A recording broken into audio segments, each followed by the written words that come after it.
প্রথম জাতীয় telecom policy করা হয়। নতুন টেলিকম নীতিমালায় সংশ্লিষ্ট শিল্পগুলোর দাবি মেনে না নেওয়া হলে আইনের আশ্রয় নেওয়া হবে বলে হুঁশিয়ারি দিয়েছেন দেশের ইন্টারনেট খাতের সেবাদাতাদের সংগঠন internet service providers association of Bangladesh আইএসপিবির সভাপতি মোহাম্মদ আব্দুল হাকিম। সম্প্রতি রাজধানীর রাওয়া ক্লাবে telecom and technologies reporters network Bangladesh TRNB আয়োজিত নতুন টেলিকম পলিসি দেশি উদ্যোক্তাদের অস্তিত্বের প্রশ্ন শীর্ষক মতবিনিময় সভায় তিনি এই হুঁশিয়ারি বাণী উচ্চারণ করেন।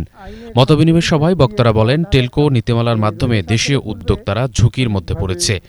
মিডিয়ার মাধ্যমে সরকারের নীতি নির্ধারকের কাছে আমাদের মেসেজটুকু পৌঁছে দিতে চাচ্ছি এবং তার এই ফলশ্রুতিতে আমরা আশা করছি নীতি নির্ধারকরা আমাদের সাথে বসবেন।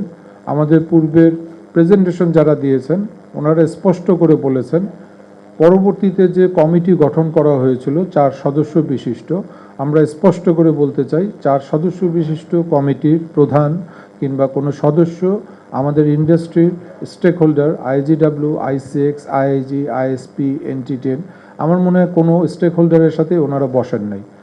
আজকের অনুষ্ঠানের মাধ্যমে আমার মনে হয় পরবর্তীতে ওনারা বসবেন এবং কোনো অ্যামেন্ডমেন্ট যদি থাকে সেই অ্যামেন্ডমেন্টটা ওনারা করবেন, এটা আমাদের আশা।